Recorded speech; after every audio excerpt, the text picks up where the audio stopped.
Hey, I'm Aaron Heiser, Maker's Leather Supply, and we're doing kind of a different kind of video today. Will be a video on the Janie Sue purse. The reason it's named after Janie Sue, which most of y'all know is my wife.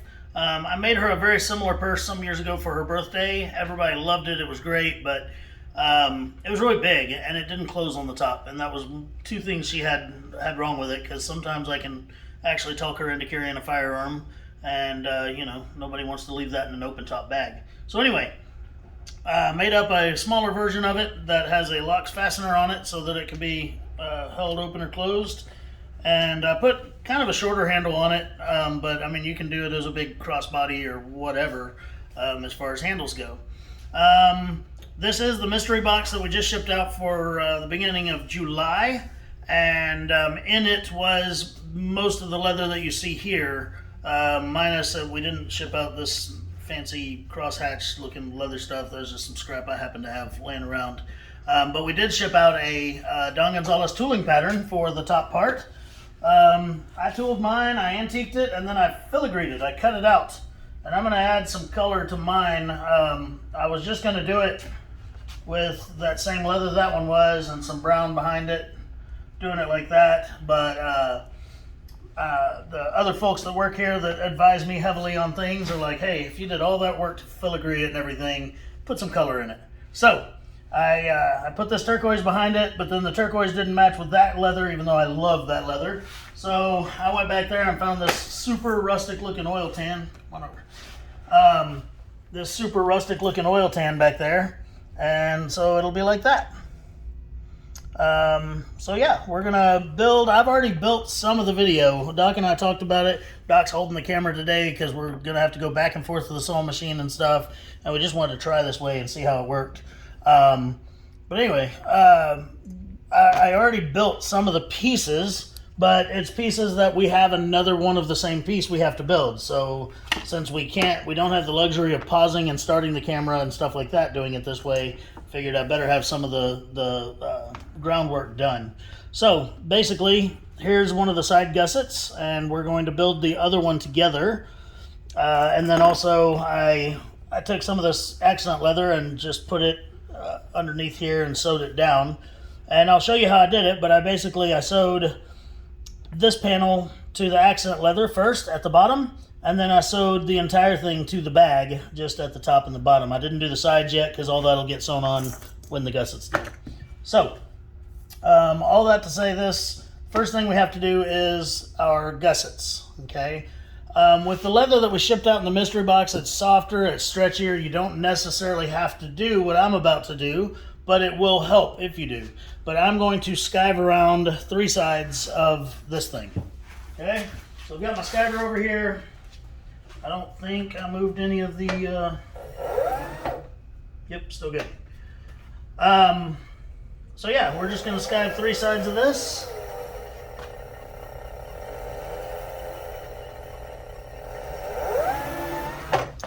And then we have to add our strap hanger to it, okay? So to do that, it's just like we've done in other videos. My strap hanger piece is around here. I know it is. There's a part. There's a part.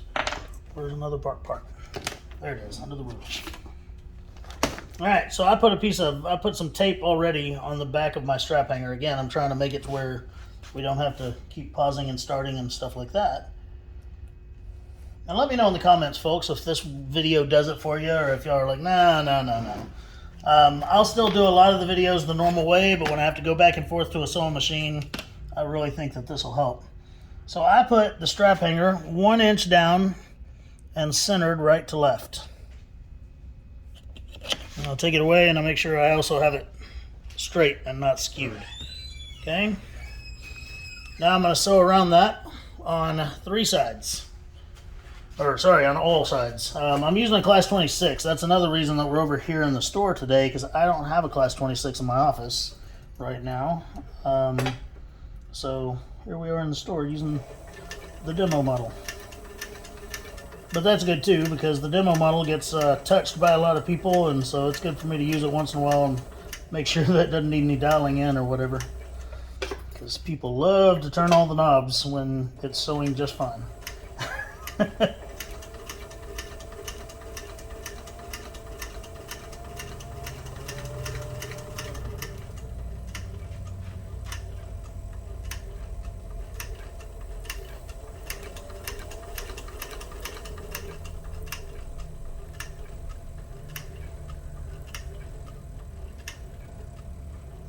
Okay, when we get back to our original stitch, we'll just overstitch a couple. We'll call that good. Pull that out and grab my little nippers here.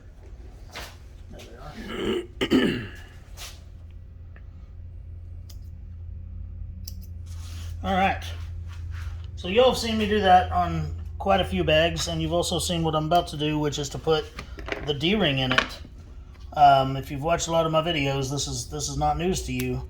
So we're just gonna take a thin piece of whatever. I'm just using a dark brown because it doesn't really matter what color I use.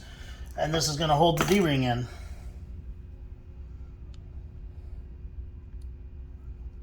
Okay, so I'll put a piece of double-sided tape just to make that nice and rigid while I try to stuff it in here. Sometimes I'll take my awl and just kind of stretch that area out to help it get in there. And then sometimes I'll take my awl and I'll poke it and push it in there. Just like that. Okay? Now I need to poke a hole and set a rivet. So I have a hole punch over here. I did have a hole punch over here.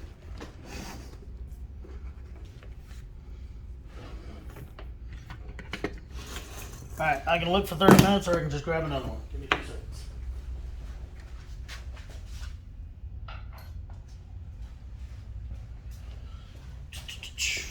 Alright, I'm going to just put that kind of right in the middle, ½ inch or so from the D-ring.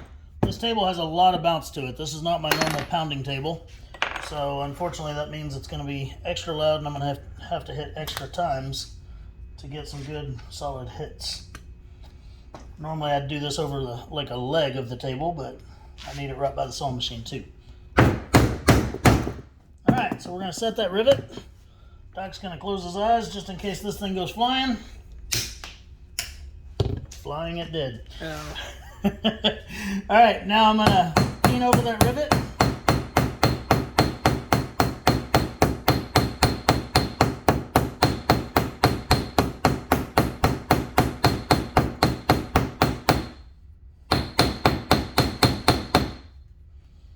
Alrighty, so that part is done. Now what I have to do is sew I'm using the same turquoise that I'm using for the background just to kind of tie it all in, but I'm going to do what I call a reverse gusset. I don't know what the official name is. I didn't invent it, but it sure does work nice on bags like this.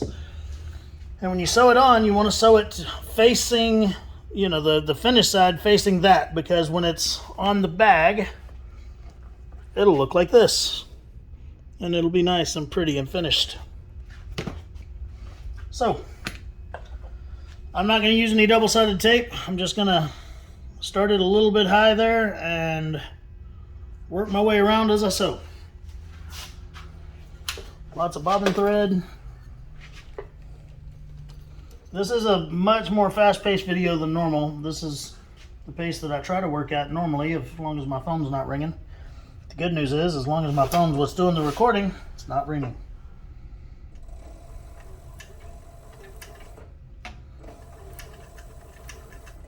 Okay, so I'm just going to line those two sides up and get to stitching.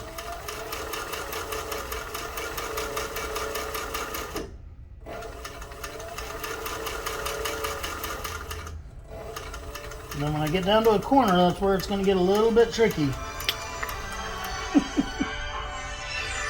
I put my phone on silent. Alright, so what I'm going to do is just kind of turn it and hold the two sides with each other while I go around. If you're working with something kind of stretchy, you can even pre-stretch it a little bit in the corner areas, just so it lays flatter together. And I'm not really that concerned with it laying exactly in the corner and everything, because it just in the finished product doesn't really matter.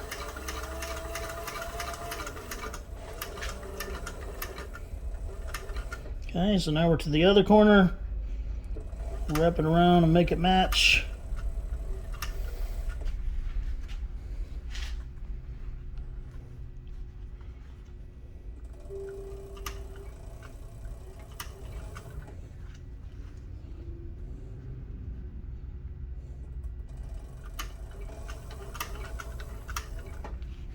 Okay, now we're back to a straightaway and we're gonna stitch her up.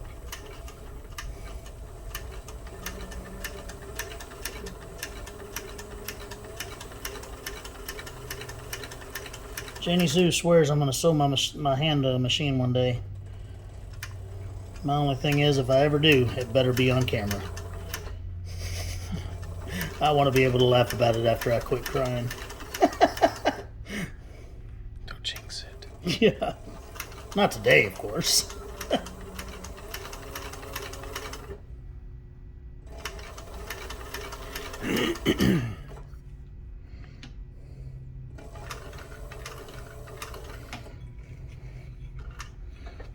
Okay. Pull that out. Now that gusset is done. We're already halfway done with our bag, folks. This really is the other reason we can do this video like this today is this is actually a very simple bag to build. Doesn't take a lot of time. Cutting out all your pieces is what really takes the most time. Okay. Okay, now I'm gonna, obviously this is longer than that, so I'm just gonna cut. Docs don't touch. Nice and even. See where it says docs don't touch? That means it's the nicest one in the store. Don't touch it. True that. I'm very, very lucky because Doc lets me use it. Only for the video though. Otherwise I have to go get my own tools. Alright, so I already sewed this side to the bag. Okay, but I need to sew the other side to the bag. Okay, and with that filigree it's going to be kind of difficult, but I'll show you how I do it all. Speaking of, for filigree, I wanted to do a video of the filigree process itself, but I will at some point. But I use Clay Miller's filigree chisels to do my filigree work, and they work great. They are amazing. So what I'm going to do here, though, is I'm lost here. Okay, I'm going to tape this to that, and then I'm going to sew along that bottom line right there. Okay, and then I'm going to tape the entire thing to the bag body and sew the top and the very bottom underneath the turquoise. Okay, so on the back of my filigree, I have lots of tape. In any big enough area to put tape, I put some, and that'll help it maintain its rigidity and stuff like that. But it also means it might take me a second to peel all the little backings off these things. Use the Janie Sue trick here, since we're building her purse.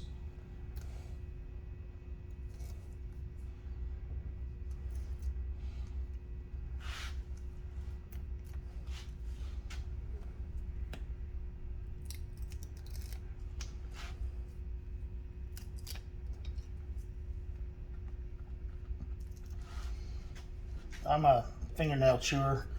Luckily not to the point that it's an obsession, but this is a much easier way to pull the backs off this tape when I've gnawed all my nubs down and I can't use my fingernails. And it's usually faster. Okay. Now I'm going to take this and hopefully get it first time go to stick to the turquoise.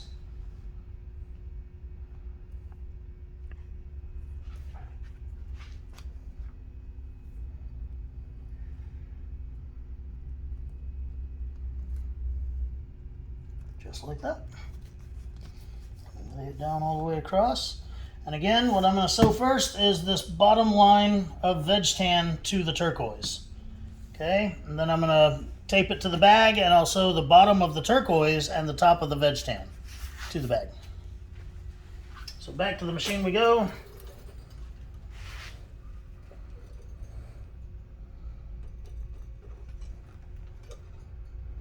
A couple of back stitches here.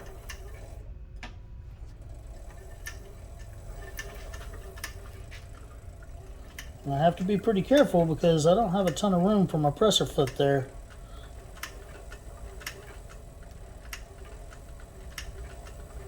This is something I'd be a lot more comfortable on a flatbed, but I refuse to use two different machines in the same video because I don't want people to think that they need two different machines. We work with what we got. That being said, this would be a great candidate. This purse would be a great candidate for hand sewing because there's just not a lot of big pieces to sew together.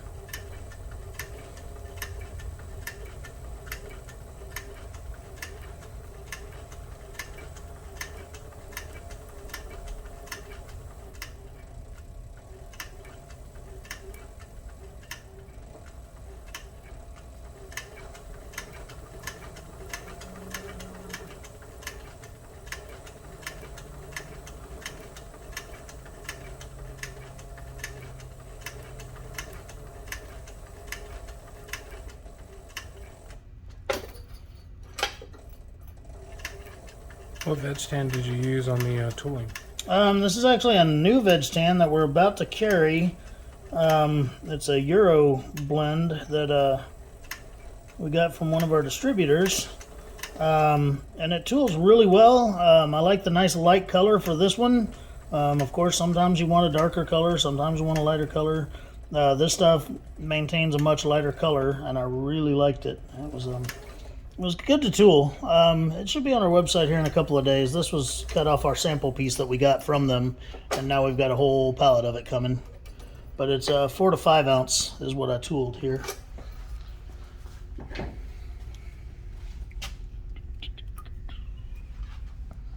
And then as far as the oil tan that I'm using in this video too, we've got it on our website actually. It's like a bundle deal or something. I was going around trying to find something to use. And yeah, I think it's what, 2 for $125 or something like that on the website, those bundles. 2 big old oil tan hides.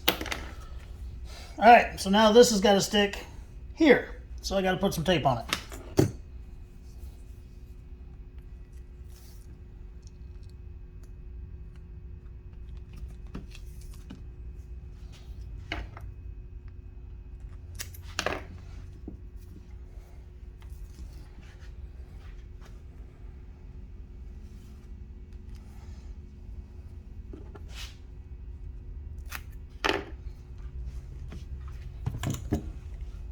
Just because I got it kind of crooked, I'll put a piece up here.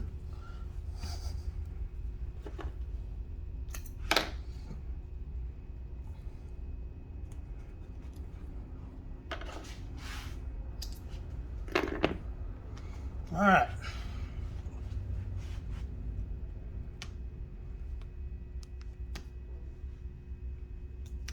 Seriously.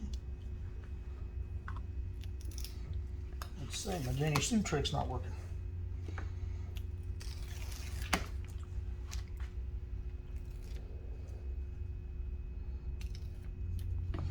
Alright, so we'll take this,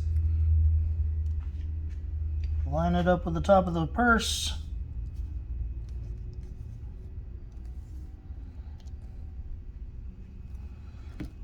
Just like that. There we go. Okay.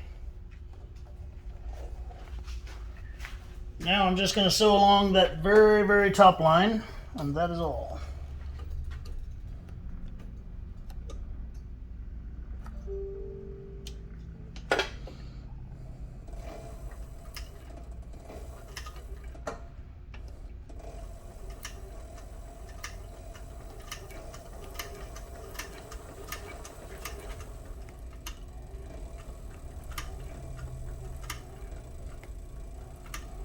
I laid the pattern on the veg stand. I didn't leave a ton of room at the very top. I should have left some more room.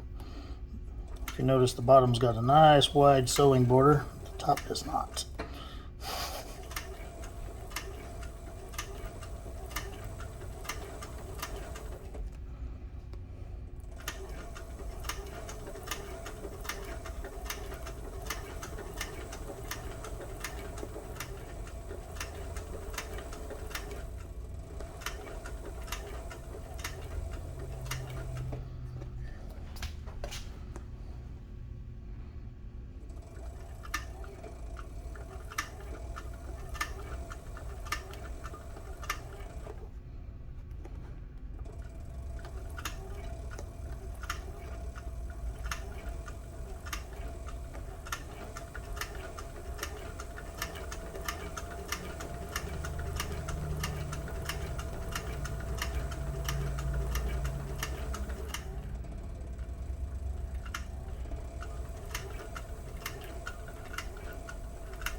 So I know this leather's pretty good, because if this was a lower quality leather, I'd be blowing out the side of it right now. It wouldn't sew so well with the machine in that thin area.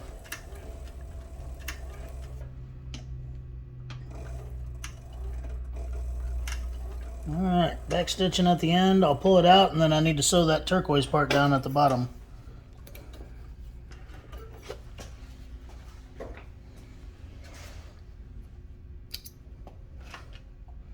Okay, so to do that, I'll need to roll up the other side a little bit. So I gotta go this way now. I always try to keep my presser foot on the same level of leather as where I'm actually sewing. So, dang it.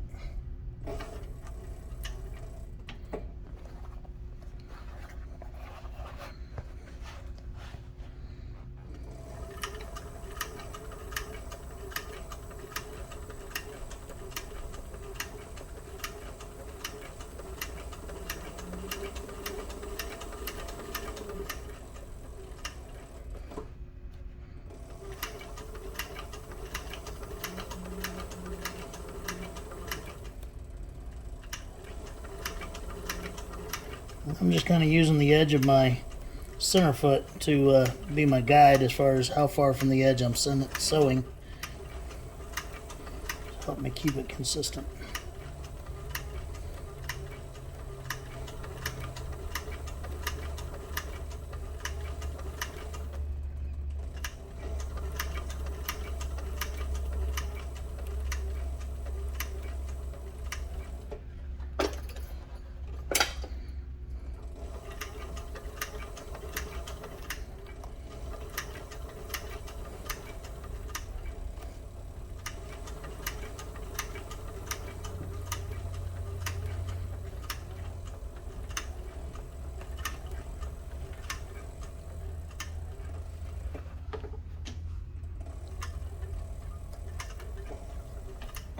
Okay, now cut that off real quick. Now we're 90% done. We just got to put some gussets on this thing. And don't get me wrong, it's a little trickier than it sounds, but we'll get through it.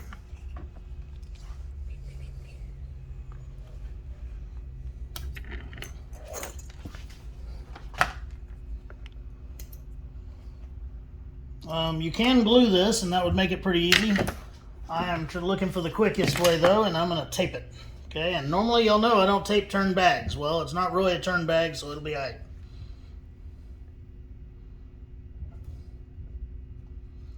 Okay, and what I'm going to do here is I'm going to put on one gusset, sew it on, and then explain to you just a couple of simple things, and that'll be the end of the video, because sewing on the other gusset's the exact same way.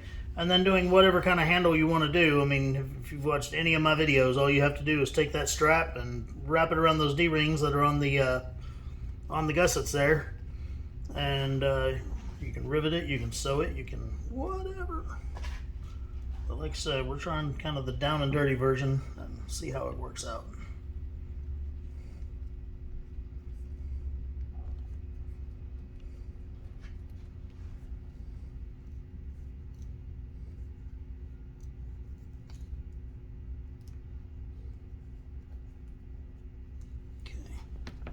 So I'll put a piece of tape all the way around the inside of the gusset here.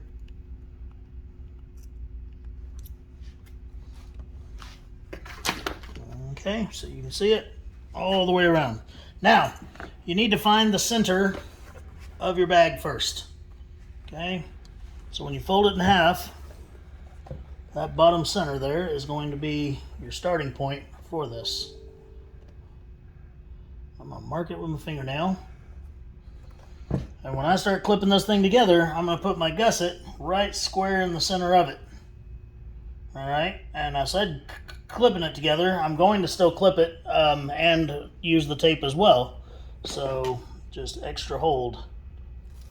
So I don't want it to move, I don't want it to slip. Now you can measure the center here. I'm going to eyeball it. I may regret that later, we'll see. And you just want to line your reverse gusset edge up with your main body of your bag. If you're using something that marks easily, be very careful with your clips because you can easily mark up your leather. Not wanting to, of course. Now, same when you pull the clips off, it's a lot of the time you'll see me just kind of slide them off. Well, using a leather that marks a lot, you don't want to slide them off. You want to be very careful and pinch the little closers so they'll loosen up. You know what I meant. Okay, now if you notice, this gusset doesn't go all the way to the top. That's okay. It doesn't need to.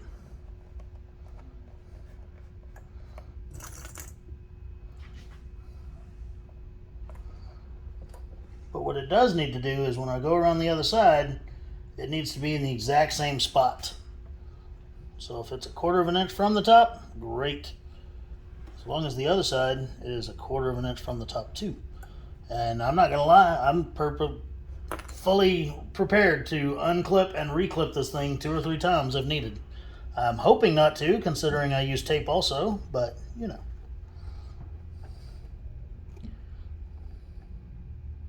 I think I got pretty lucky. I think I got dang lucky. But that's gonna look awesome with that turquoise in there. All right, so that is good enough for government work right there, okay? It's right at about 3/16 from each top, and so that's even enough. When I do the other side, it has to be in the same spot. Gotta be. No ifs, ands, or buts about it, okay? But we're gonna come over here, and I'll just start sewing right here, and I'm gonna work my way all the way around the bag and end up over here. And this is why I need to use a class 26. I could use my class 18 that I've been using in a lot of the last videos, and I could sew it from the inside, but I want the prettier stitch to be on top, so I'm going to use this 26 here, and that's why I'm using a cylinder arm machine on this purse and not a flatbed. That, and I miss using a 26. I hadn't used one in a while. Once we took the one out of my office, I just started using the other one. Doc took it. No. Nuh-uh. I think we sold it to Odin. Yeah. Odin of Odin Leather Goods. Real good guy. He needed a machine right quick and in a hurry. We didn't have one in stock, but it's not fair for me to tell people we don't have a machine for them if I've got one in my office and we have one in the store. So, you know.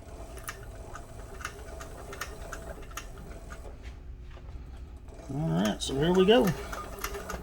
Just going to work our way around. We're going to do it nice and slow. That doesn't sound good.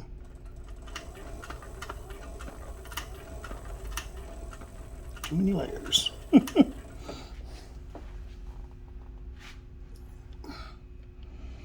Alright, I'm going to put my edge guide down once I'm down past all these areas that are going to be trimmed later anyway. And that'll help me stay accurate.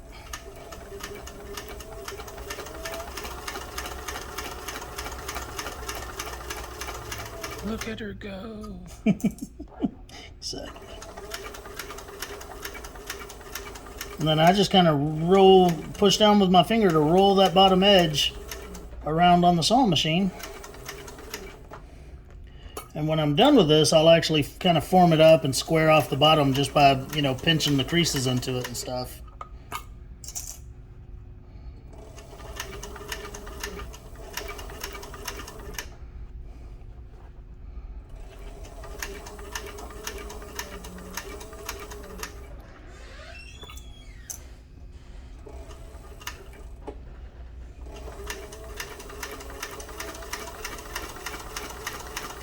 I'll show y'all on the camera in a second what that clicking noise was earlier.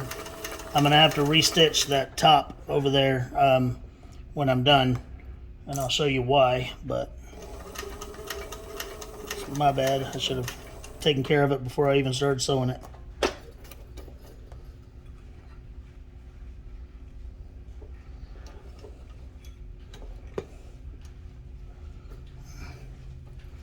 Machine's having a hard time jumping that area there.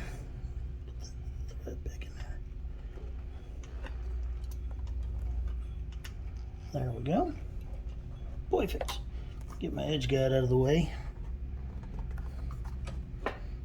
We're just going to sew all the way to the top.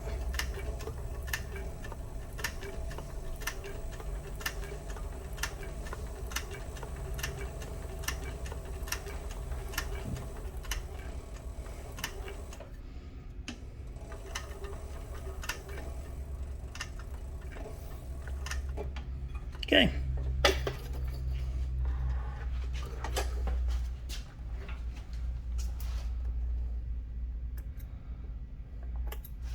Alright, so here's what the problem was just a moment ago. Okay, this is overlapping that bottom edge, and that needle was falling off that bottom ledge right there. So what I'm going to do is I'm going to trim all that off, pull all those stitches, and then stitch a nice straight stitch line in its place. And that'll solve that, okay? But I'm not going to do it on the camera. I'm just going to do it here in a little bit, okay? So the next thing we do is we do the exact same thing on the other side, sticking our gusset on, okay? And again, we're going to just start in the center and work our way out and around. And when we're done, we want to make sure, after it's all clipped up and everything, I'm just going to clip it real quick because, like I said, we're not going to video me doing the same sew line that we just did. But once it is clipped up, we want to make sure that the tops match the other side. The tops of the gusset with the top of the purse are the exact same as the other side. And then when we stand it up, we don't want it to have a twist in it. Okay, that's always the biggest thing with bags and purses and stuff, is that you don't want it to have a twist once you're done putting it all together.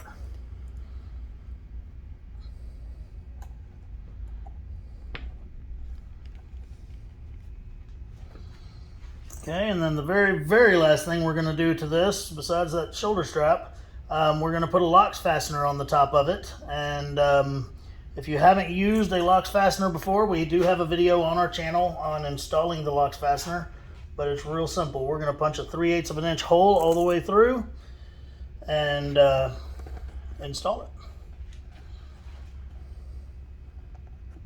I love the locks fasteners. My only issue with them is if you get way too thick, you can have a hard time getting the daggum thing set.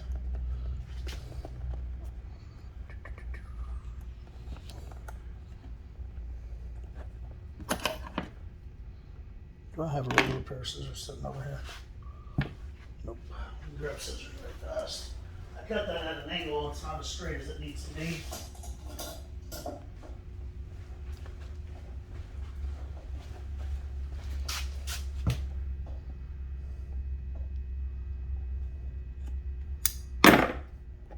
All right. A couple more clips here. We'll be at the top. And this is what I'm talking about right here. On this side, the top is higher than this side. So I actually need to rotate the entire thing. And what I'm going to do is I'm just going to start right here. I'll loosen this clip, pull up some, and then just work that excess into around the entire bag.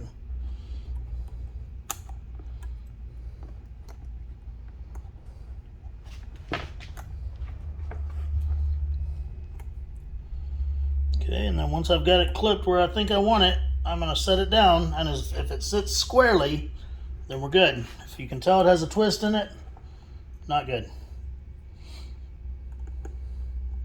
You just keep working it until you get that twist out of it, because that's all that twist is where it has too much material on one side and not on the other.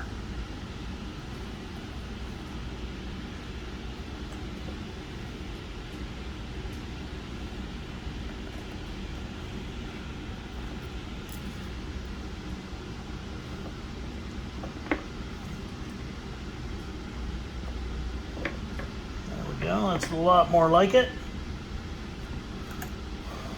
Sitting test. Okay, I'm gonna make some creases here.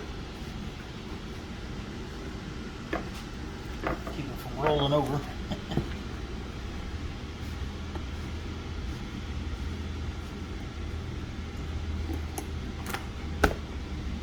All right. So it is sitting a tiny bit crooked, but it could be also just how it's folded and bent. Alright, and then we pretend there's a locks fastener on there. Once I get some good creases in here and everything, this is going to be a great project. Alrighty, so as far as the video goes, that's where we're going to stop. I think you've got a good grasping on it. If you have any questions, feel free to leave them in the comments. If you like how we've done this video as opposed to how we do our normal videos and everything, let me know, and we can figure out a more professional probably way to do it. But anyway, until next time, I'm Aaron Heiser of Maker's Leather Supply, and this was the Janie Sue purse. The pattern is available on our website. Have a great day.